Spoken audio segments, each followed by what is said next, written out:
Brought to you by V-Guard, co-powered by Sensodyne and Vimal. ಬಾಯಲ್ಲಿ ಹೇಳಿ ಕೇಸರಿ. Associate sponsor Ultratech Cement. Co-sponsored by Saptagiri NPS University. ದೆಹಲಿಯಲ್ಲಿ ಪ್ರಧಾನಿ ನರೇಂದ್ರ ಮೋದಿ ಅವರು ಮೂರನೇ ಬಾರಿಗೆ ಪ್ರಧಾನಿಯಾಗಿ ಪ್ರಮಾಣ ವಚನ ಸ್ವೀಕರಿಸುವಂತಹ ಕಾರ್ಯಕ್ರಮಕ್ಕೆ ಇನ್ನೇನು ಕ್ಷಣಗಳನ್ನೇ ಶುರುವಾಗಿದೆ. ನಾಳೆ ಸಂಜೆ 7:15ಕ್ಕೆ ನರೇಂದ್ರ ಮೋದಿ ಮೂರನೇ ಬಾರಿ ಪ್ರಧಾನಿಯಾಗಿ ಪ್ರಮಾಣ ವಚನವನ್ನು ಸ್ವೀಕರಿಸ್ತಾ ಇದ್ದಾರೆ. ಇದಕ್ಕಾಗಿ ಭಾರಿ ಭದ್ರತೆ ಕೂಡ ಈಗಾಗಲೇ ಏರ್ಪಡಿಸಲಾಗಿದೆ. ವಿದೇಶದಿಂದಲೂ ಕೂಡ ಬೇರೆ ಬೇರೆ ದೇಶದ ಪ್ರತಿನಿಧಿಗಳು, ಪ್ರಧಾನಿಗಳು, ಅಧ್ಯಕ್ಷರು ಆಗಮಿಸ್ತಾ ಇದ್ದಾರೆ. ಇದು ಒಂದು ಭಾಗ. ಇದರ ಜೊತೆಗೆ ಯಾರೆಲ್ಲ ಮಿನಿಸ್ಟರ್ ಆಗ್ತಾರ ಅವ್ರ ಜೊತೆಗೆ ಅನ್ನುವಂಥ ಕುತೂಹಲ ಕೂಡ ಇದೆ. ಇದರ ನಡುವೆ ವಿಪಕ್ಷ ನಾಯಕರಾಗಿ ರಾಹುಲ್ ಗಾಂಧಿ ಆಯ್ಕೆ ಆಗ್ತಾರಾ, ಆ ಜವಾಬ್ದಾರಿಯನ್ನು ಹೊರಡ್ತಾರಾ ಅಂತ ಕಾಂಗ್ರೆಸ್ ಪಕ್ಷದಲ್ಲೂ ಕೂಡ ಸಭೆ ನಡೀತಾ ಇದೆ. ಅದೆಲ್ಲದರ ಡೀಟೇಲ್ಸನ್ನ ಕೊಡ್ತೀನಿ ಈ ಸ್ಟೋರಿಲಿ.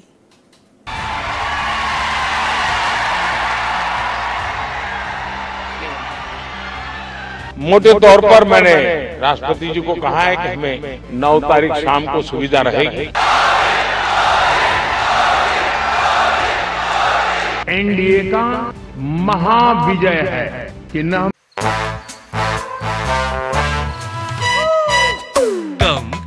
Come my love, please don't say no baby. Come my love. V-Guard ನ air coolers extra large cooling pad ನೊಂದಿಗೆ ಇದು ಎಂತೆಂಥವರನ್ನು ಕೂಲ್ ಆಗಿಸುತ್ತೆ. V-Guard air coolers, long lasting cooling. हारे थे न हारे हैं. पहले भी एनडीए थी, आज भी एनडीए और कल भी एनडीए.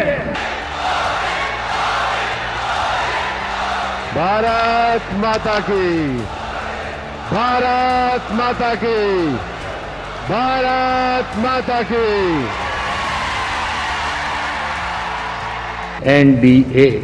ಎನ್ಡಿಎ ಸರ್ಕಾರ, ಮೋದಿ ದರ್ಬಾರ್. ಇಡೀ ದೇಶದ ಚಿತ್ತವೇ ದೆಹಲಿಯತ್ತ ನೆಟ್ಟಿದೆ. ಮೋದಿ ಪ್ರಧಾನಿಯಾಗೋ ಐತಿಹಾಸಿಕ ಕ್ಷಣವನ್ನ ಕಣ್ತುಂಬಿಕೊಳ್ಳೋಕೆ ಇಡೀ ದೇಶವೇ ಕಾಯ್ತಿದೆ.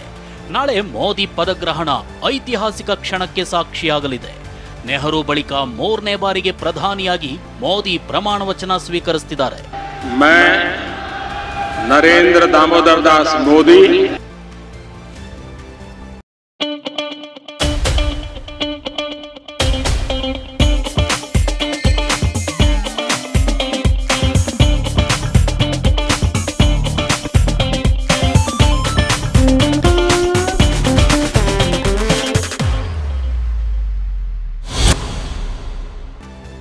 ದೆಹಲಿಯಲ್ಲಿ ಮೋದಿ ಪದಗ್ರಹಣಕ್ಕೆ ಭರ್ಜರಿ ಸಿದ್ಧತೆಯೇ ನಡೀತಿದೆ. ದೇಶ ವಿದೇಶದಿಂದ ಗಣ್ಯಾತಿ ಗಣ್ಯರು ಕಾರ್ಯಕ್ರಮದಲ್ಲಿ ಭಾಗಿಯಾಗಲಿದ್ದಾರೆ. ಮತ್ತೊಂದೆಡೆ ಮೋದಿ ಬೆನ್ನ ಹಿಂದೆ ಬೆಟ್ಟದಷ್ಟು ಸವಾಲುಗಳೇ ಇವೆ. ಮತದಾರ ಪ್ರಭುವಿನ ನಿರೀಕ್ಷೆ ಬೆಟ್ಟದಷ್ಟೇ ಇದೆ. ಇಷ್ಟು ದಿನ ನಡೆಸಿದ ಅಧಿಕಾರಕ್ಕಿಂತ ಬೇರೆಯದ್ದನ್ನೇ ಬಯಸ್ತಿದ್ದಾನೆ ಅನ್ನೋದು ಮೋದಿ ಕೂಡ ಮರಿಬಾರದು. ನರೇಂದ್ರ ಮೋದಿ 3.0 ಸರ್ಕಾರ ರಚನೆಗೆ ಕ್ಷಣಗಣನೆ. ದೇಶದಲ್ಲಿ ನಾಳೆಯಿಂದ ಮತ್ತೆ ನಮೋ ದರ್ಬಾರ್. ಮೋದಿ ಪಟ್ಟಾಭಿಷೇಕಕ್ಕೆ ಕ್ಷಣಗಣನೆ ಶುರುವಾಗಿದೆ. ರಾಷ್ಟ್ರ ರಾಜಧಾನಿ ದೆಹಲಿಯ ರಾಷ್ಟ್ರಪತಿ ಭವನದಲ್ಲಿ ಅದ್ಧೂರಿ ಸಮಾರಂಭ ನಡೆಯಲಿದ್ದು ಅಂತಿಮ ಸಿದ್ಧತೆ ಮಾಡಿಕೊಳ್ಳಲಾಗ್ತಿದೆ. ನಾಳೆ ಸಂಜೆ 7:15 ರಾಷ್ಟ್ರಪತಿ ಭವನದ ಇದು ಇನ್ವರ್ಟರ್ ಎಸಿ. ನೀವು ಗ್ಯಾಮ್ಲರ್ ಅಲ್ವಾ? ಗ್ಯಾಮ್ಲರ್ ಜೂಜಾಡ್ತಿರಲ್ವಾ? ನೀವು ಜೂಜಾಡ್ತೀರಾ? ಇಲ್ಲ, ಯಾರು ಏನು ಹೇಳಿದ್ರು ಅಂತ ನೀನು ಎಷ್ಟು ಕಾಸ್ಟ್ಲಿ ಹಾಗೂ ಡೆಲಿಕೇಟ್ ಎಸಿ ತಗೊಂಡು ಸ್ಟೆಬಿಲೈಸರ್ ತಗೊಳ್ಳಿಲ್ಲ ಅಂದ್ರೆ ಇದು ಜೂಜಾಟ ತಾನೇ. ಒಂದೇ ಫ್ಲಕ್ಚುಯೇಷನ್ ಗೆ ನಿಮ್ಮ ಇನ್ವರ್ಟರ್ ಎಸಿಯ ಪಾರ್ಟ್ಸ್ ಡ್ಯಾಮೇಜ್ ಆಗಬಹುದು. ಅದನ್ನು V-Guard ಉಪಯೋಗಿಸಿ ಸುರಕ್ಷಿತವಾಗಿರಿಸಿ. V-Guard, India's #1 stabilizer. ಭಾಗದಲ್ಲಿ ಮೋದಿ ಪ್ರಮಾಣ ವಚನ ಸ್ವೀಕಾರ ಕಾರ್ಯಕ್ರಮವನ್ನು ಆಯೋಜಿಸಲಾಗಿದೆ. ರಾಷ್ಟ್ರಪತಿ ದ್ರೌಪದಿ ಮುರ್ಮು ಅವರು ನರೇಂದ್ರ ಮೋದಿಗೆ ಪ್ರಮಾಣ ವಚನವನ್ನ ಬೋಧಿಸಲಿದ್ದಾರೆ. ಇದಕ್ಕೂ ಮುನ್ನ ಸಂಜೆ 6:30 ರಾಜ್ಘಾಟ್ಗೆ ನರೇಂದ್ರ ಮೋದಿ ಭೇಟಿ ನೀಡಿ ಮಹಾತ್ಮ ಗಾಂಧಿ ಸಮಾಧಿಗೆ ಪುಷ್ಪ ನಮನ ಸಲ್ಲಿಸಲಿದ್ದಾರೆ.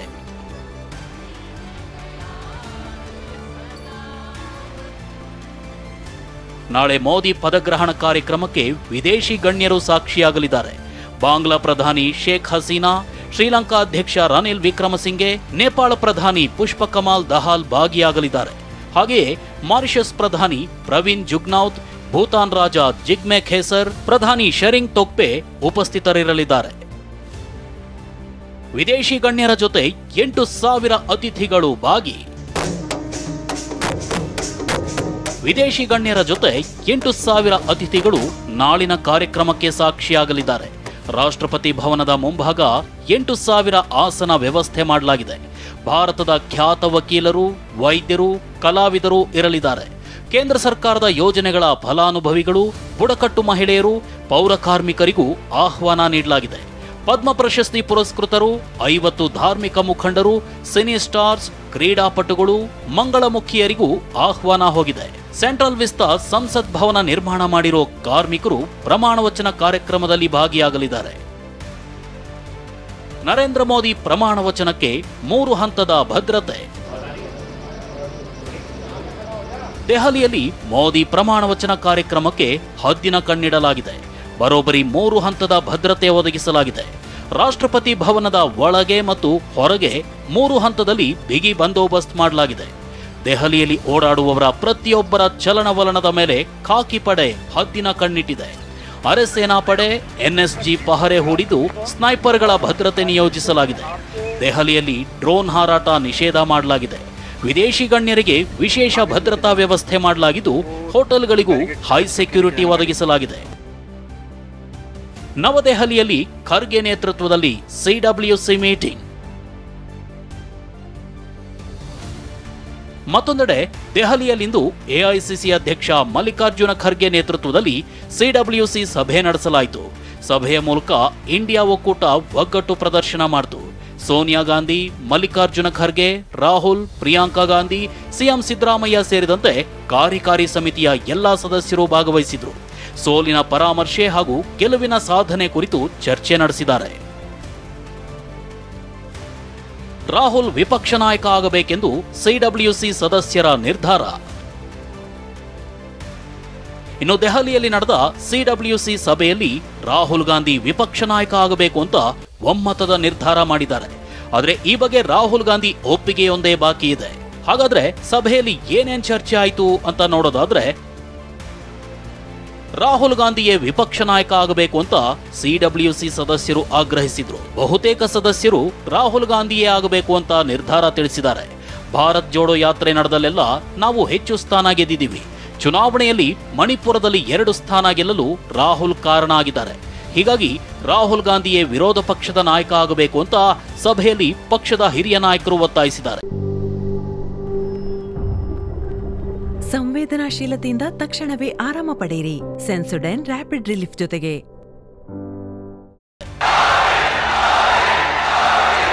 ಒಟ್ಟಾರೆಯಾಗಿ ದೇಶದಲ್ಲಿ ಮತ್ತೆ ಮೋದಿ ದರ್ಬಾರ್ಗೆ ಕೆಲವೇ ಗಂಟೆಗಳಷ್ಟೇ ಬಾಕಿ ಇದೆ. ಮತದಾರ ಪ್ರಭು ಕೂಡ ಸಾಕಷ್ಟು ನಿರೀಕ್ಷೆ ಇಟ್ಕೊಂಡಿದ್ದಾನೆ. ಎಲ್ಲ ಸವಾಲುಗಳನ್ನ ಅದೆಷ್ಟರ ಮಟ್ಟಿಗೆ ಎದುರಿಸ್ತಾರೆ ಅನ್ನೋದು ಯಕ್ಷ ಪ್ರಶ್ನೆಯಾಗಿದೆ. ಹರೀಶ್ ಜೊತೆ ಪ್ರಸನ್ನ, ಟಿವಿ9 ನವದೆಹಲಿ. ಇನ್ನು ಕಾಂಗ್ರೆಸ್ ಪಕ್ಷದ ಸಂಸದೀಯ ಪಕ್ಷದ ಅಧ್ಯಕ್ಷರಾಗಿ ಈಗ ಸೋನಿಯಾ ಗಾಂಧಿ ಮತ್ತೆ ಮರು ಆಯ್ಕೆ ಆಗಿದ್ದಾರೆ. ಈ ಬಗ್ಗೆ ಬ್ರೇಕಿಂಗ್ ಬರ್ತಾ ಇದೆ. ಕಾಂಗ್ರೆಸ್ ಪಕ್ಷದ ಸಂಸದೀಯ ನಾಯಕರಾಗಿ ಈಗ ಸೋನಿಯಾ ಗಾಂಧಿ ಅವರನ್ನ ಮರು ಆಯ್ಕೆ ಮಾಡಲಾಗಿದೆ. ಇವತ್ತು ನಡೆದಂಥ ಕಾಂಗ್ರೆಸ್ನ ಸಭೆಯಲ್ಲಿ ಈ ಒಂದು ನಿರ್ಧಾರವನ್ನು ಕೈಗೊಳ್ಳಲಾಗಿದೆ. ಈಗಾಗಲೇ ರಾಜ್ಯಸಭೆ ಸದಸ್ಯರು ಕೂಡ ಆಗಿದ್ದಾರೆ. ಈ ಬಾರಿ ಲೋಕಸಭಾ ಚುನಾವಣೆ ಸ್ಪರ್ಧೆ ಮಾಡದೇ ಇದ್ರು ಕೂಡ ರಾಜ್ಯಸಭಾ ಸದಸ್ಯರಾಗಿರುವಂಥ ಹಿನ್ನೆಲೆಯಲ್ಲಿ ದೆಹಲಿಯಲ್ಲಿ ನಡೆದಂಥ ಸಂಸದೀಯ ಪಕ್ಷದ ಸಭೆಯಲ್ಲಿ ಈ ನಿರ್ಧಾರವನ್ನು ಮಾಡಲಾಯಿತು. ಹಳೆ ಸಂಸತ್ ಭವನದ ಸೆಂಟ್ರಲ್ ಹಾಲ್ನಲ್ಲಿ ಸಭೆ ನಡೀತಿತ್ತು. ಆ ಸಭೆಯಲ್ಲಿ ಕಾಂಗ್ರೆಸ್ ಪಕ್ಷದ ಸಂಸದೀಯ ಪಕ್ಷದ ನಾಯಕರಾಗಿ ಸೋನಿಯಾ ಹೆಸರನ್ನ ಖರ್ಗೆ ಪ್ರಸ್ತಾಪ ಮಾಡಿದ್ರು.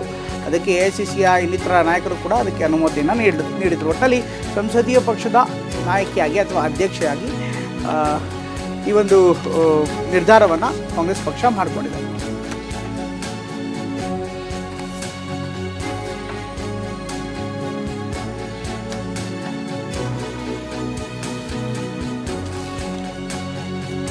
ದೆಹಲಿಯಲ್ಲಿ ನಡೆದಂಥ ಸಂಸದೀಯ ಪಕ್ಷದ ಸಭೆಯಲ್ಲಿ ನಿರ್ಧಾರವನ್ನು ಮಾಡಲಾಗಿದೆ. ಇದರ ಜೊತೆಗೆ ಇನ್ನಷ್ಟು ಅಪ್ಡೇಟ್ಸ್ಗಳು ಕೂಡ ಬರ್ತಾ ಇದೆ. ಲೋಕಸಭೆಯಲ್ಲಿ ವಿಪಕ್ಷ ನಾಯಕನ ಆಯ್ಕೆ ಇನ್ನೂ ಕೂಡ ಸಸ್ಪೆನ್ಸ್ ಆಗಿದೆ. ಇನ್ನು ಬೆಳಗ್ಗೆ ನಡೆದಂಥ ಸಿಡಬ್ಲ್ಯೂಸಿ ಸಭೆಯಲ್ಲಿ ರಾಹುಲ್ ಗಾಂಧಿ ಹೆಸರು ಪ್ರಸ್ತಾಪ ಮಾಡಲಾಯಿತು. ಆದರೆ ರಾಹುಲ್ ಗಾಂಧಿ ಯಾವುದೇ ಪ್ರತಿಕ್ರಿಯೆಯನ್ನು ಆ ಒಂದು ಸಂದರ್ಭದಲ್ಲಿ ನೀಡಿಲ್ಲ. ಗಾಂಧಿ ಹೆಸರು ಪ್ರಸ್ತಾಪಿಸಿ ನಿರ್ಣಯವನ್ನು ಅಂಗೀಕಾರ ಕೂಡ ಮಾಡಲಾಗಿದೆ. ರಾಹುಲ್ ಗಾಂಧಿಯೇ ಸೂಕ್ತ ಅಂತ ಕೈ ನಾಯಕರೆಲ್ಲರೂ ಕೂಡ ಹೇಳಿದ್ದಾರೆ. ಹೀಗಾಗಿ ಏನು ನಿರ್ಧಾರ ಮಾಡ್ತಾರೆ ಅದನ್ನು ನೋಡಬೇಕಾಗಿದೆ. ಆದರೆ ಇನ್ನೂ ತಮ್ಮ ನಿರ್ಧಾರವನ್ನು ತಿಳಿಸದ ರಾಹುಲ್ ಗಾಂಧಿ ಇನ್ನು ನಾವೇನು ಮಾಡ್ತೀವಿ ಅನ್ನೋ ಮಾತನ್ನು ಅವ್ರು ಹೇಳಿಲ್ಲ. ಹೀಗಾಗಿ ಸಿಡಬ್ಲ್ಯೂಸಿ ಸಭೆ ಬಳಿಕ ಏನೆಲ್ಲ ಆಗುತ್ತೆ ನೋಡಬೇಕಾಗತ್ತೆ. ಅದಾದ ಬಳಿಕ ಕಾಂಗ್ರೆಸ್ ಪಕ್ಷದ ಸಭೆ ಕೂಡ ನಡೆಯಿತು. ಈ ಸಭೆಯಲ್ಲಿ ಸಂಸದೀಯ ಪಕ್ಷದ ನಾಯಕರಾಗಿ ಸೋನಿಯಾ ಗಾಂಧಿ ಅವರನ್ನು ಆಯ್ಕೆ ಮಾಡಲಾಗಿದೆ. ರಾಹುಲ್ ಗಾಂಧಿ ಅವರು ವಿಪಕ್ಷ ನಾಯಕನ ಜವಾಬ್ದಾರಿಯನ್ನು ತೆಗೆದುಕೊಳ್ಬೇಕು ಅನ್ನುವಂಥ ನಿರ್ಧಾರವನ್ನು ಕೂಡ ಒತ್ತಾಯವನ್ನು ಕೂಡ ಈಗ ಕಾಂಗ್ರೆಸ್ ನಾಯಕರು ಮಾಡ್ತಾ ಇದ್ದಾರೆ.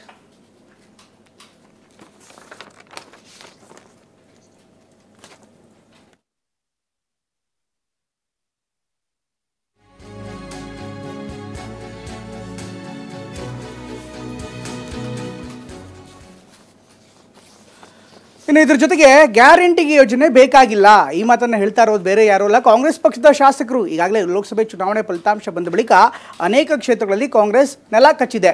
ಗ್ಯಾರಂಟಿಯನ್ನೇ ಅತಿಯಾಗಿ ನಂಬಿಕೊಂಡಿತ್ತು, ಗ್ಯಾರಂಟಿಯಿಂದಾಗಿ ಜನ ಕೈ ಹಿಡಿತಾರೆ, ಮಹಿಳೆಯರ ವೋಟ್ ಪಕ್ಕಾ ಟರ್ನ್ಔಟ್ ಆಗುತ್ತೆ ಅಂತ ಕಾಂಗ್ರೆಸ್ನ ನಾಯಕರು ಲೆಕ್ಕಾಚಾರ ಹಾಕಿದ್ರು. ಆದರೆ ಎಲ್ಲ ಕ್ಷೇತ್ರಗಳಲ್ಲೂ ಕೂಡ ಇದು ಸತ್ಯವಾಗಿಲ್ಲ. ಹೀಗಾಗಿ ಈಗ ಎಲ್ಲೆಲ್ಲಿ ಸೋತಿದಾರೋ ಅಲ್ಲೇ ನಾಯಕರು ಬಂದು ಹೇಳ್ತಾ ಇದ್ದಾರೆ, ಗ್ಯಾರಂಟಿ ಕೊಟ್ವಿ ನಾವು, ಆದರೆ ಏನೂ ಪ್ರಯೋಜನ ಆಗಿಲ್ಲ, ಜನನೇ ಈ ಗ್ಯಾರಂಟಿನ ತಿರಸ್ಕಾರ ಮಾಡಿದ್ದಾರೆ, ಯಾಕೆ ಗ್ಯಾರಂಟಿ ಕೊಡಬೇಕು ಅಂತ ಹೇಳ್ತಿದ್ದಾರೆ. ಇನ್ನೊಂದು ಕಡೆಗೆ ಹಿರಿಯ ಸಚಿವರು ಗ್ಯಾರಂಟಿಯನ್ನು ಬಂದ್ ಮಾಡುವಂಥ ಪ್ರಶ್ನೆನೇ ಇಲ್ಲ ಅಂತ ಹೇಳ್ತಿದ್ದಾರೆ.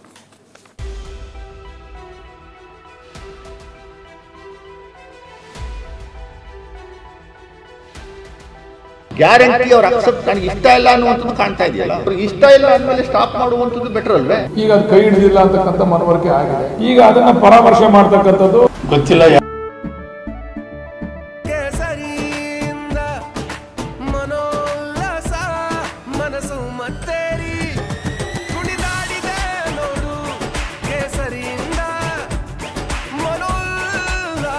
ಕ್ಷಣ ಕ್ಷಣವೂ ಆಚರಿಸಿ ಕೇಸರಿ ಹಬ್ಬ. ವಿಮಲ್ ಬಾಯಲ್ಲಿ ಹೇಳಿ ಕೇಸರಿ. ಯಾವ ದೃಷ್ಟಿಯಲ್ಲಿ ಅವರು ಈ ತೀರ್ಪನ್ನು ತಗೊಂಡಿದ್ದಾರೆ ಅಂತ ಹೇಳಿ ಅಲ್ಲ, ನಾವು ನಿಲ್ಲಿಸೋದಿಲ್ಲ, ಈ ರಾಜಕಾರಣಕ್ಕೋಸ್ಕರ ನಾವು ಮಾಡಿಲ್ಲ.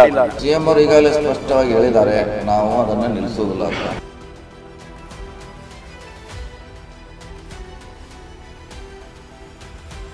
ಪಂಚ ಗ್ಯಾರಂಟಿ ಇದು ಕಾಂಗ್ರೆಸ್ಗೆ ಅಧಿಕಾರದ ಗದ್ದುಗೆ ಹಿಡಿಯುವಂತೆ ಮಾಡಿತ್ತು, ದೊಡ್ಡ ವಿಜಯವನ್ನೇ ತಂದುಕೊಟ್ಟಿತ್ತು. ಮತದಾರರ ಆಶೀರ್ವಾದದಿಂದ ಕಾಂಗ್ರೆಸ್ ಕುರ್ಚಿ ಹಿಡಿದಿತ್ತು. ಆದರೆ ಇದೇ ಗ್ಯಾರಂಟಿಯನ್ನೇ ಬಳಸಿಕೊಂಡು ಬಿಜೆಪಿ ಕಾಂಗ್ರೆಸ್ ಸರ್ಕಾರಕ್ಕೆ ತಿವಿಯುತ್ತಿತ್ತು.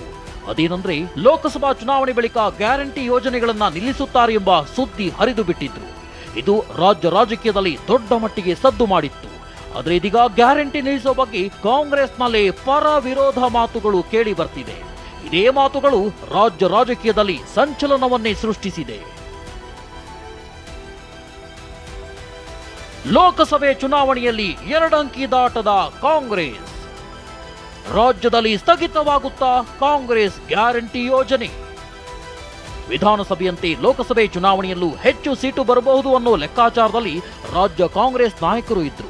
ಆದರೆ ರಾಜ್ಯದ ಜನರು ಮಾತ್ರ ಕಾಂಗ್ರೆಸ್ಗೆ ಕೇವಲ 9 ಸ್ಥಾನ ಅಷ್ಟೇ ಕೊಟ್ಟಿದ್ದಾರೆ. ಹೀಗಾಗಿ ಸೋಲು ಹಾಗೂ ಕಡಿಮೆ ಸೀಟು ಯಾಕೆ ಬಂದಿದ್ದಾವೆ ಅನ್ನೋ ಬಗ್ಗೆ ಕಾಂಗ್ರೆಸ್ ನಾಯಕರು ಆತ್ಮಾವಲೋಕನ ಮಾಡಿಕೊಳ್ತಿದ್ದಾರೆ.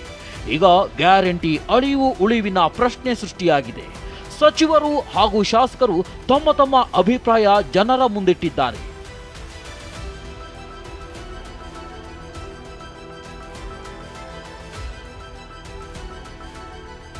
ಲೋಕಸಭೆ ಚುನಾವಣೆಯಲ್ಲಿ ಗ್ಯಾರಂಟಿ ವರ್ಕೌಟ್ ಆಗಿಲ್ಲ, ಸರ್ಕಾರ ಗ್ಯಾರಂಟಿ ನಿಲ್ಲಿಸೋದೇ ಒಳ್ಳೆಯದು ಅಂತ ಕಾಂಗ್ರೆಸ್ನಲ್ಲೇ ಕೆಲ ನಾಯಕರು ಹೇಳಿಕೆ ಕೊಟ್ಟಿದ್ದಾರೆ. ಅದನ್ನೇ ಅವ್ರಿಗೆ ಇಷ್ಟ ಇಲ್ಲ ಅಂದಮೇಲೆ ಸ್ಟಾಪ್ ಮಾಡುವಂಥದ್ದು ಬೆಟರ್ ಅಲ್ವೇ? ಅವ್ರಿಗೆ ನನಗೆ ಇಷ್ಟ ಇಲ್ಲ ಅಂತಂದ್ರೆ, ನಾನು ಇಷ್ಟ ಇಲ್ಲ, ನಿನ್ನ ವಿರುದ್ಧ ಓಟ್ ಹಾಕ್ತೀನಿ ನೋಡಿ, ನೀವು ಮಾಡ್ತಾ ಇರುವಂಥ ಕೊಡ್ತಾ ಇರುವಂಥ ಕಾರ್ಯಕ್ರಮ ನಮ್ಗೆ ಇಷ್ಟ ಇಲ್ಲ ಅಂತ ಅವರೇ ಮತದಾರರೇ ಹೇಳ್ತಾ ಇರುವಂಥದ್ದು ಕಾಣ್ತಾ ಇದೆಯಲ್ಲ. ಇದರಲ್ಲಿ ಬಿಜೆಪಿಯವರು ಏನು ಹೇಳ್ತಾ ಇದ್ದಾರೆ ಅದನ್ನು ಸಪೋರ್ಟ್ ಮಾಡಿದಾರಲ್ಲ. ನೋಡಿ, ಯಾವುದೋ ಒಂದು ಅಸ್ತ್ರ ಇಟ್ಕೊಂಡು ನಾವು ಚುನಾವಣೆಗೆ ಹೋಗ್ತೀವಿ, ಈಗ ಅದು ಕೈ ಹಿಡಿದಿಲ್ಲ ಅಂತಕ್ಕಂಥ ಮನವರಿಕೆ ಆಗಿದೆ. ನಮ್ಮ ವಿರೋಧಿಗಳು ಕೂಡ ಆ ಮಾತನ್ನು ಹೇಳಿದ್ದಾರೆ, ಗ್ಯಾರಂಟಿಗಳಿಂದ ಏನು ಪ್ರಯೋಜನ ಆಗಿಲ್ಲ ಇವರಿಗೆ ಅಂತೇಳಿ. ಈಗ ಅದನ್ನ ಪರಾಮರ್ಶೆ ಮಾಡ್ತಕ್ಕಂಥದ್ದು, ಚುನಾವಣೆ ಅಂದಮೇಲೆ ಪಟ್ಟು ಹಾಕ್ತಕ್ಕಂಥದ್ದು, ಒಂದು ಪಟ್ಟಲ್ಲಿ ಸರಿ ಹೋಗಲ್ಲ ಇನ್ನೊಂದು ಪಟ್ಟು ಹಾಕ್ಬೇಕು ಅಂತಕ್ಕಂಥ ತೀರ್ಮಾನ ಮಾಡಬೇಕಾಗಿರ್ತಕ್ಕಂಥದ್ದು ನಮ್ಮ ಮುಖಂಡರುಗಳು. ಗ್ಯಾರಂಟಿ ಕೆಲಸಗಳು ಮಾಡ್ತದೆ, ನಮ್ಮ ತಾಯಂದಿರು, ನಮ್ಮ ಅಕ್ಕ ತಂಗಿಯರು ನಮ್ಮ ಯಾವತ್ತೂ ಕೈ ಬಿಡಲ್ಲ ಅಂತ ನಾವೆಲ್ಲರೂ ಕೂಡ ಭಾವಿಸಿದ್ವಿ. ಗೊತ್ತಿಲ್ಲ ಯಾವ ದೃಷ್ಟಿಯಲ್ಲಿ ಅವರು ಈ ತೀರ್ಪನ್ನು ತಗೊಂಡಿದ್ದಾರೆ ಅಂತ ಹೇಳಿ. ಮುಂದಿನ ದಿವಸ ನಾವೆಲ್ಲ ಕಾದು ನೋಡೋಣ. ಮತ್ತೊಂದು ಕಡೆ ಕಾಂಗ್ರೆಸ್ ಗ್ಯಾರಂಟಿ ನಿಲ್ಲಿಸೋ ಪ್ರಶ್ನೆಯೇ ಇಲ್ಲ. ಗ್ಯಾರಂಟಿ ಅನ್ನೋದು ರಾಜಕೀಯಕ್ಕೋಸ್ಕರ ಮಾಡಿಲ್ಲ ಅಂತ ಸಚಿವರುಗಳು ಹೇಳಿದ್ದಾರೆ. ಅಲ್ಲ, ನಾವು ನಿಲ್ಲಿಸೋದಿಲ್ಲ, ಈ ರಾಜಕಾರಣಕ್ಕೋಸ್ಕರ ನಾವು ಮಾಡಿಲ್ಲ. ಅದನ್ನು ಈ ರಾಜ್ಯದ ಬಡವರಿಗೆ ಅನುಕೂಲ ಆಗಬೇಕು ಅಂಥೇಳಿ ಆ ಕಾರ್ಯಕ್ರಮಗಳನ್ನು ಕೊಟ್ಟಿದ್ದೇವೆ ನಾವು. ಹೆಚ್ಚು ಪಟ್ಟಣ ಪ್ರದೇಶದಲ್ಲಿ ಅದರ ಅವಶ್ಯಕತೆ ಇದೆಯೇನೋ ಗೊತ್ತಿಲ್ಲ. ಆದರೆ ಹಳ್ಳಿಗಾಡಿನಲ್ಲಿ, ಗ್ರಾಮೀಣ ಭಾಗದಲ್ಲಿ ಆ ಬಡವರಿಗೆ, ಕೂಲಿ ಮಾಡೋರಿಗೆ ಇದರಿಂದ ಅನುಕೂಲ ಆಗುತ್ತೆ ಅಂತಕ್ಕನ್ನೋದು ನಮ್ಮ ಭಾವನೆ. ಸಿಎಂ ಅವರು ಈಗಾಗಲೇ ಸ್ಪಷ್ಟವಾಗಿ ಹೇಳಿದ್ದಾರೆ, ನಾವು ಅದನ್ನು ನಿಲ್ಲಿಸೋದಿಲ್ಲ ಅಂತ, ಮುಂದುವರಿಸ್ತೀವಿ ಅಂತ ಹೇಳಿ. ಒಂದು ಲಾಭ ಆಗಿದೆ, ಆಗಿಲ್ಲ ಅಂತ ಹೇಳ, ಯಾವುದೇ ಒಂದು ವರ್ಷದಲ್ಲಿ ಆಗಲಿಕ್ಕೆ ಆಗಿದೆ ಇಲ್ಲ. ಅದೇನೇ ಹೇಳಿ, ವಿಧಾನಸಭೆ ಚುನಾವಣೆಯಲ್ಲಿ ಹೇಳಿದ್ದಂತೆ ಕಾಂಗ್ರೆಸ್ ಅಧಿಕಾರಕ್ಕೆ ಬಂದ ಮೇಲೆ ಗ್ಯಾರಂಟಿ ಜಾರಿ ಮಾಡಿದೆ. ಆದರೆ ಲೋಕಸಭೆಯಲ್ಲಿ ಬಂದಿರೋ ಫಲಿತಾಂಶ ಗ್ಯಾರಂಟಿ ಅಳಿವು ಉಳಿವಿನ ಪ್ರಶ್ನೆಗಳನ್ನ ಹುಟ್ಟಾಕಿದೆ. ಭವಿಷ್ಯದಲ್ಲಿ ಗ್ಯಾರಂಟಿ ಯೋಜನೆ ಮುಂದುವರಿಯುತ್ತಾ ಅಥವಾ ನಿಂತು ಹೋಗುತ್ತಾ ಅನ್ನೋದು ಕಾದು ನೋಡಬೇಕಿದೆ. Bureau report, TV9 Bengaluru. ಆಗಲೇ ವಾಲ್ಮೀಕಿ ನಿಗಮದ ಹಗರಣ ಸಂಬಂಧಪಟ್ಟಂತೆ ಸಾಕಷ್ಟು ಹೊಸ ತಿರುವುಗಳಾಗ್ತಾ ಇದೆ. ಈಗ ಸಚಿವ ನಾಗೇಂದ್ರ ಅವರೇನು ರಾಜೀನಾಮೆ ಕೊಟ್ಟಿದ್ದಾರೆ. ಅದರ ಜೊತೆಗೆ ನಿಗಮದ ಅಧ್ಯಕ್ಷರಾದಂಥ ಬಸವರಾಜ ದದ್ದಲ್ ಏನಿದ್ದಾರೆ ಅವರ ವಿರುದ್ಧವೂ ಕೂಡ ಗಂಭೀರವಾದಂಥ ಆರೋಪಗಳು ಕೇಳಿಬರ್ತಾ ಇದೆ. ಜೊತೆಗೆ ಸಚಿವ ಶರಣ್ ಪ್ರಕಾಶ್ ಪಾಟೀಲ್ ವಿರುದ್ಧವೂ ಕೂಡ ಬಿಜೆಪಿ ನಾಯಕರು ಈಗ ಆರೋಪದ ಸುರಿಮಳೆಯನ್ನೇ ಮಾಡ್ತಾ ಇದ್ದಾರೆ. ಈ ಆರೋಪ ಪ್ರತ್ಯಾರೋಪದ ನಡುವೆ ಕಾಂಗ್ರೆಸ್ನ ನಾಯಕರು ಮಾತ್ರ ಇಬ್ಬರು ನಾಯಕರನ್ನ ಗಂಭೀರವಾಗಿ ಡಿಫೆಂಡ್ ಮಾಡ್ಕೋತಾರೆ. ಜೊತೆಗೆ ದದ್ದಲ್ ಅವರಂತೂ ಒಂದು ವೇಳೆ ಮುಖ್ಯಮಂತ್ರಿಗಳನ್ನ ರಾಜೀನಾಮೆ ನಾನು ಕೊಡೋದಕ್ಕೂ ಸಿದ್ಧ, ನಾನು ಯಾವುದೇ ತಪ್ಪು ಮಾಡಿಲ್ಲ ಅಂತ ನೇರವಾಗಿ ಹೇಳ್ತಿದ್ದಾರೆ. ಭ್ರಷ್ಟಾಚಾರವನ್ನ ಹೇಗ ಮುಚ್ಚಾಕಲಿಕ್ಕೆ ಪ್ರಯತ್ನವನ್ನ ಮಾಡ್ತಿದ್ದಾರೆ. ದುಡ್ಡನ್ನ ವಾಪಸ್ ಬರೋದಕ್ಕೆ ನಾವು ಸರ್ಕಾರ ನಾವೆಲ್ಲರೂ ಬದ್ಧರಿರ್ತೀವಿ. ಹೇಗಾದರೂ ಸಾಕ್ಷಿಗಳನ್ನ ನಾಶ ಮಾಡ್ತಿದ್ದಾರೆ. SITನವರು ವೆರಿಫೈ ಮಾಡಿಕೊಂಡು ಕ್ರಮ ತಗೋಬೇಕು, ಅದನ್ನ ತಗೊಳ್ತಾರೆ. ವಾಲ್ಮೀಕಿ ನಿಗಮದ ಕೋಟಿ ಹಗರಣ ರಾಜ್ಯದಲ್ಲಿ ದೊಡ್ಡ ಮಟ್ಟಿಗೆ ಸದ್ದು ಮಾಡ್ತಿದೆ. ಅದರಲ್ಲೂ ಬಿ ನಾಗೇಂದ್ರ ರಾಜೀನಾಮೆ ಬೆನ್ನಲ್ಲೇ ನಿಗಮದ ಅಧ್ಯಕ್ಷ ಹಾಗೂ ಶಾಸಕ ಬಸನಗೌಡ ದದ್ದಲ್ ತಲೆದಂಡಕ್ಕೆ ಒತ್ತಾಯ ಕೇಳಿ ಬರ್ತಿದೆ. ಬಿಜೆಪಿ ನಾಯಕರು ಸರಣಿ ಆರೋಪಗಳನ್ನೇ ಮಾಡ್ತಿದ್ದಾರೆ. ಮಹರ್ಷಿ ವಾಲ್ಮೀಕಿ ನಿಗಮದ 187 ಕೋಟಿ ಹಗರಣದಲ್ಲಿ ನಿಗಮದ ಅಧ್ಯಕ್ಷ ಬಸನಗೌಡ ದದ್ದಲ್ ಹಾಗೂ ವೈದ್ಯಕೀಯ ಶಿಕ್ಷಣ ಸಚಿವ ಡಾಕ್ಟರ್ ಶರಣ ಪ್ರಕಾಶ್ ಪಾಟೀಲ್ ಹೆಸರು ಈಗ ಕೇಳಿ ಬಂದಿದೆ. ದದ್ದಲ್ ಹಗರಣ ನಡೆಸಿದ್ದಾರೆ. ಅಲ್ಲದೆ ಶರಣ ಪ್ರಕಾಶ್ ಪಾಟೀಲ್ ಜೊತೆಗೆ ಸೇರಿ ದದ್ದಲ್ ಹಗರಣದ ಸಾಕ್ಷ್ಯಗಳ ನಾಶಪಡಿಸಲು ಸಭೆ ನಡೆಸಿದ್ದಾರೆ ಅನ್ನೋ ಆರೋಪವಿದೆ. ಅದಕ್ಕಾಗಿಯೇ ದದ್ದಲ್ ಮತ್ತು ಶರಣ ಪ್ರಕಾಶ್ರನ್ನ ಬಂಧಿಸಬೇಕೆಂದು ಬಿಜೆಪಿ ಆಗ್ರಹಿಸುತ್ತಿದೆ. ನಮ್ಮ ಮಂತ್ರಿಯನ್ನ, ಮುಖ್ಯಮಂತ್ರಿಯನ್ನ, ಸರ್ಕಾರದ ಇಷ್ಟು ಭ್ರಷ್ಟಾಚಾರವನ್ನ ಹೇಗ ಮುಚ್ಚಾಕ್ಲಿಕ್ಕೆ ಪ್ರಯತ್ನವನ್ನ ಮಾಡ್ತಿದ್ದಾರೆ. ಯಾವೊಂದು ರಾಜ್ಯ ಸರ್ಕಾರದ ವ್ಯಾಪ್ತಿಗೆ ಬರಲ್ಲ. CBI ಫೈನಾನ್ಷಿಯಲ್ ಫ್ರಾಡ್ ಪಬ್ಲಿಕ್ ಸೆಕ್ಟರ್ನಲ್ಲಿ ಆಗಿದೆ ಅಂತ ತಕ್ಷಣವೇ ಅದು CBI ವ್ಯಾಪ್ತಿಗೆ ಬರುತ್ತೆ. ಆ CBI ವ್ಯಾಪ್ತಿಗೆ ಬಂದಿದ್ರೂ ಸಹ ಇದನ್ನ ತಡೆಗಟ್ಟಲಿಕ್ಕೆ ಹೇಗಾದರೂ ಸಾಕ್ಷಿಗಳನ್ನು ನಾಶ ಮಾಡ್ತಿದ್ದಾರೆ.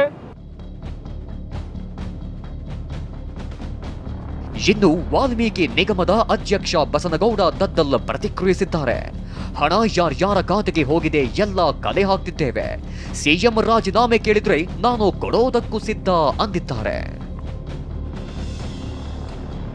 ಸಂಪೂರ್ಣವಾಗಿ ದುಡ್ಡನ್ನು ವಾಪಸ್ ಬರೋದಕ್ಕೆ ನಾವು ಸರ್ಕಾರ ನಾವೆಲ್ಲರೂ ಬದ್ಧರಿರ್ತೀವಿ. ಯಾಕಂದರೆ ತರಲೇಬೇಕು. ಯಾರು ತಪ್ಪು ಮಾಡಿದಾರ ಅವರು ಶಿಕ್ಷೆ ಆಗಬೇಕು. ನಮ್ಮ ರಾಜ್ಯದ ಮುಖ್ಯಮಂತ್ರಿಗಳ ಅಡಿಯಲ್ಲಿ ನಾವು ಸರ್ಕಾರದಲ್ಲಿ ಕೆಲಸ ಮಾಡೋಂಥವ್ರು. ಖಂಡಿತವಾಗಿ ನಮ್ಮ ಪಾತ್ರ ಏನು ಇಲ್ಲ ಅಂತ ನಮ್ಮ ಆತ್ಮಸಾಕ್ಷಿ ಆಗಿದೆ. ಆದರೂ ಕೂಡ ಅವ್ರು ಕೇಳಿದಾಗ ಕೊಡೋದಕ್ಕೆ ಸಿದ್ಧರಿರ್ತೀವಿ. ಏನು ಬೋಕಸ್ ಮಾಡೋಕ್ಕೆ ಬಿಲ್ಗಳು ಸೃಷ್ಟಿ ಮಾಡಿಲ್ಲ, ಏಜೆನ್ಸಿಗಳಿಗೆ ಕೊಟ್ಟಿಲ್ಲ, ಏನಿಲ್ಲ. ಟೋಟಲ್ ಆಗಿ ಅಮೌಂಟನ್ನು ಅಂಥ ರಾಜ್ಯಗಳಿಗೆ ಹೋಗುವಂಥದ್ದಾಗಿದೆ. ಹಾಗಾಗಿ ಅದು ಜಾಲವನ್ನು ಖಂಡಿತವಾಗಿ ಕಂಡುಹಿಡಿತಾರೆ. ಇನ್ನು ನನ್ನ ಕಚೇರಿಯಲ್ಲಿ ಯಾವ ಮೀಟಿಂಗ್ ಆಗಿಲ್ಲ, ಹಗರಣಕ್ಕೂ ನನಗೂ ಸಂಬಂಧವೇ ಇಲ್ಲ ಅಂತ ಸಚಿವ ಶರಣ ಪ್ರಕಾಶ್ ಪಾಟೀಲ್ ಕಡ್ಡಿ ಮುರಿದಂತೆ ಹೇಳಿದ್ದಾರೆ.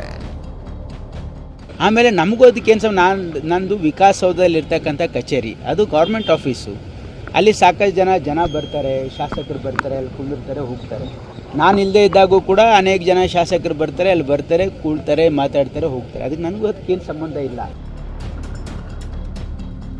ಇನ್ನು ಗೃಹ ಸಚಿವ ಡಾಕ್ಟರ್ ಜಿ ಪರಮೇಶ್ವರ್ ಮಾತನಾಡಿ ಅಗತ್ಯವಿದ್ದರೆ SIT ಶರಣ ಪ್ರಕಾಶ್ರನ್ನ ವಿಚಾರಣೆ ಮಾಡುತ್ತೆ ಎಂದಿದ್ದಾರೆ. ಆದರೆ ಕೈಗಾರಿಕಾ ಸಚಿವ MB ಪಾಟೀಲ್ ಮಾತ್ರ ಶರಣ ಪ್ರಕಾಶ್ ಓರ್ವ ಪ್ರಾಮಾಣಿಕ, ಆದರೆ ನಿಗಮದ MD ಒಬ್ಬ ಫ್ರಾಡ್ ಎಂದು ಗುಡುಗಿದ್ದಾರೆ. ಕೆಲವರು ಹೆಸರುಗಳು ಹೇಳ್ತಾರೆ ಅಥವಾ ಕೆಲವು ಇನ್ಸಿಡೆಂಟ್ಗಳು ಹೇಳ್ತಾರೆ. ಅದನ್ನೆಲ್ಲ SITನವರು ವೆರಿಫೈ ಮಾಡಿಕೊಂಡು ಅದಕ್ಕೇನು ಕ್ರಮ ತಗೋಬೇಕು ಅದನ್ನು ತಗೊಳ್ತಾರೆ. ನೋಡಿ, ಶರಣ್ ಪ್ರಕಾಶ್ ಪಾಟೀಲ್ರ ಬಗ್ಗೆ ನಿಮ್ಗೆ ಯಾರು ಗೊತ್ತಿದೆಯಲ್ಲ ಅಂತ ನಿಮಗೂ ಗೊತ್ತಿದೆ. ಅವರೊಬ್ಬ ಅಪ್ಪಟ್ಟ ಪ್ರಾಮಾಣಿಕ ವ್ಯಕ್ತಿ. ನಾನು ಹೇಳ್ತಾ ಇದ್ದೀನಲ್ಲ, ಅತ್ಯಂತ ಬದ್ಧತೆ ಉಳ್ಳುವಂಥ ಮನುಷ್ಯ, ಅತ್ಯಂತ ಪ್ರಾಮಾಣಿಕ ವ್ಯಕ್ತಿ. Is a very clean man. ನಾವು ಭಾಳ ಗರ್ವದಿಂದ ಹೇಳ್ತೀವಿ ಇವತ್ತು ಯಾವತ್ತೂ ಕೂಡ ಶರಣ್ ಪ್ರಕಾಶ್ ಪಾಟೀಲ್ ಅಷ್ಟೇ ಕ್ರಿಯಾಶೀಲ ವ್ಯಕ್ತಿಗಳು. ವಾಲ್ಮೀಕಿ ನಿಗಮದ ಹಗರಣ ರಾಜ್ಯಾದ್ಯಂತ ಕೋಲಾಹಲ ಎಬ್ಬಿಸಿದ್ದರಿಂದ ಪ್ರಕರಣದ ತನಿಖೆಗೆ ಸರ್ಕಾರ SIT ರಚಿಸಿತ್ತು. SITಯು ನಾಗೇಂದ್ರ ಆಪ್ತರಿಬ್ಬರನ್ನ ಜೂನ್ 5ಕ್ಕೆ ಬಂಧಿಸಿತ್ತು. ನಿಗಮದ MD ಸೇರಿ ಕೆಲವರನ್ನ SIT ವಶಕ್ಕೆ ಪಡೆದು ತನಿಖೆ ಮಾಡ್ತಿದೆ. ಹಗರಣ ಬಿಸಿ ಏಳ್ತಾ ಇದೆ. ಈಗಾಗಲೇ ಸಚಿವ ಬಿ ನಾಗೇಂದ್ರ ರಾಜೀನಾಮೆ ನೀಡಿದ್ದಾರೆ.